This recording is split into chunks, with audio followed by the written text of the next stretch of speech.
Disturbing videos from Kano State on Monday showed angry residents halt stones at security vehicles and helicopter in the convoy of President Muhammadu Buhari. One of the videos showed the residents threw stones at helicopter believed to be conveying the president. It would be recalled that the Kano State Governor, Abdullahi Umar Ganduje, had earlier issued security warning to President Muhammadu Buhari not to visit the state on Monday due to the hardship faced by the people following the new Naira notes policy of the Central Bank of Nigeria, CBN. Governor Ganduje said on Sunday that President Muhammadu Buhari can now visit Kano State as scheduled after the president gave approval to the CBN governor, Godwin Emefiele, to extend the deadline for the collection and usage of the old Naira notes from January 31 to February 10, 2023. It was gathered that the residents staged the violent protests to register their grievances over economic hardship caused by the new Naira notes policy of the CBN, scarcity of fuel, and high cost of living. Meanwhile, President Muhammadu Buhari on Monday in Kano described ongoing infrastructure development across the country as fantastic, urging citizens to appreciate what they have as the situation in the country is not dire when compared with other countries. According to the news release issued and made available by the presidential spokesperson on media and publicity, Femi Adesina, the president spoke at a state banquet in Kano to conclude his one-day official visit to the state after commissioning several projects executed by the federal and state governments and the private sector. We have a great country, but we do not appreciate it until we visit our neighbors and other countries where the preoccupation is for people to have one good meal a day. When I fly by helicopter, the number of high-rise buildings I see and the amount of development on the ground are fantastic. We thank God. We thank God. We thank God, he said. President Buhari urged the elites to encourage and inspire young people to embrace education, saying whether we like it or not, we are going to leave the country for them. They must embrace education for education's sake. Technology has made it possible for shortcuts, but nothing can replace real learning. Please encourage the children to learn. He congratulated Governor Abdullahi Ganduje of Kano State for doing very well on infrastructure, adding that his recent state visits to Kogi, Yobe, Lagos, and Katsina have shown that the respective governors have done very well, within the confines of funds available to them. On security, the president, who described Boko Haram as a fraudulent organization with links to international groups bent on destroying Nigeria, said his administration has succeeded in decimating the terror group, limiting their capacity to inflict harm. Earlier, while paying homage to the Emir of Kano, Alhaji Aminu Ado Bayero, President Buhari urged Nigerians to respect traditional institutions and accord them the honor they deserve. The president, who also inaugurated the Emir's council chambers at the palace, said of the traditional institution, "This system is good. It is good in the sense that our traditional institutions are respected and honored. It is very important that we have understood the politics and we are respecting people from the bottom to upwards, and this is common sense because people matter. What the children see now is what they will hope to be in the future, and the older ones hope that they can make their influence felt and improve the governance in the country from bottom upwards." He thanked the Emir of Kano for associating him with the success of the traditional institution, lauding him for the vast improvement in the lot of his people, since he ascended the throne 3 years ago. The Emir of Kano, who underscored the importance of the visit, thanked President Buhari for granting approval to the Central Bank of Nigeria, CBN, to extend the deadline for the phasing out of old currency notes, and by implication the implementation of the cashless policy. This is an indication that the president is focused on alleviating the plight of the citizenry and indeed a listening leader, he said. The royal father expressed appreciation to the federal and states government for the developmental projects in the state as well as the support to the emirate. He added that the ongoing electioneering campaigns should serve as an opportunity for politicians to understand the challenges facing the people and devise a means to solving them. He prayed for peaceful elections, as well as peace and prosperity of the country. The president had commenced his visit to the state with the inauguration of Dala Inland Dry Port hosted by Kano State Government in collaboration with the federal government.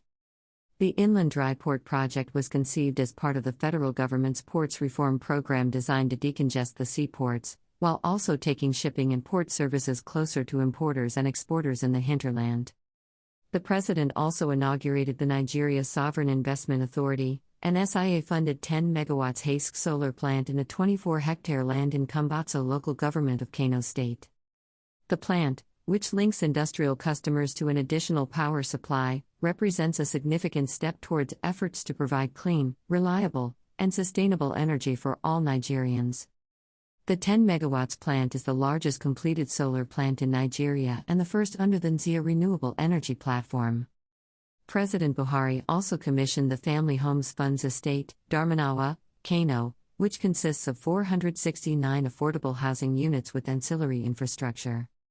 The inauguration is coming on the heels of the inauguration of the 2,600 housing estate on Potiskum Road, Damaturu, Yobe State, a project executed by Family Homes in partnership with Yobe State Government. On the Dala Inland Dry Port, the Minister of Transport, Muazu Samba, recalled that in March 2006 the Federal Executive Council had granted approval for the establishment of this critical transport infrastructure at chosen locations across the country.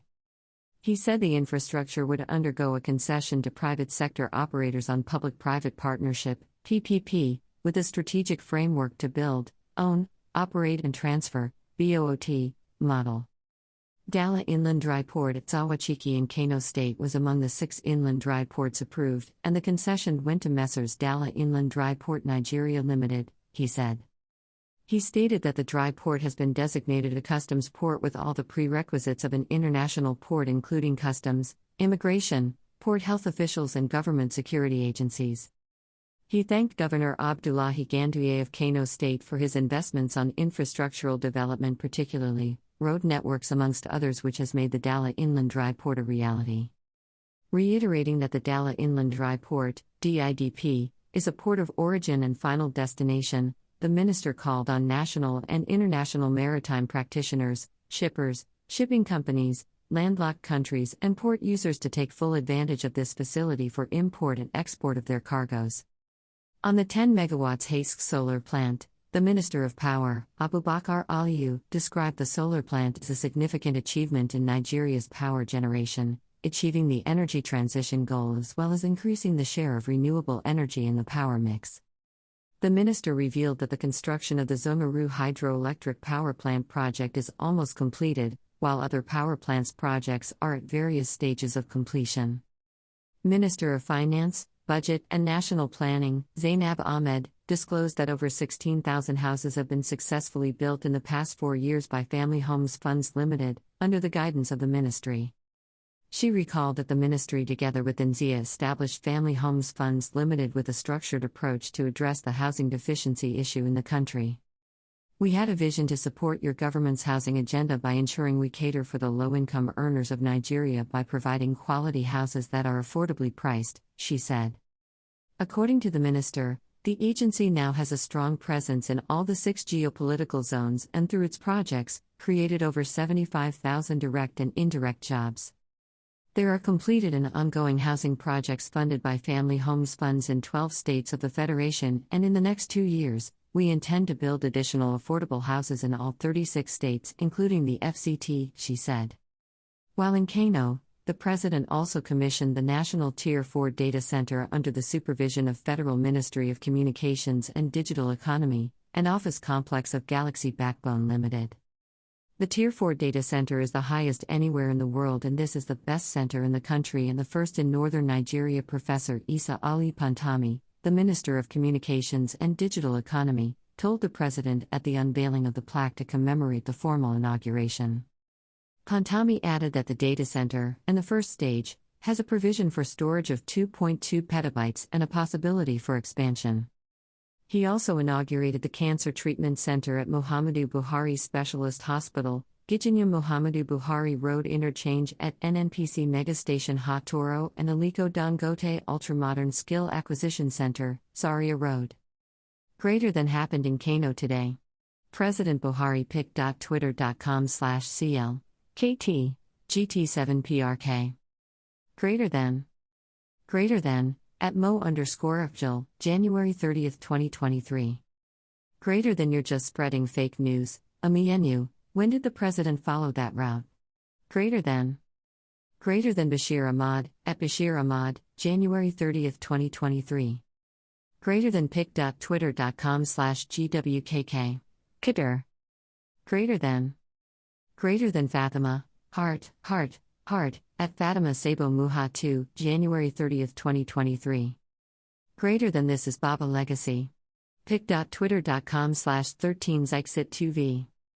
Greater than Deprenua, at @Iam_Hollins, January 30, 2023. Greater than Kano. Thank you for this.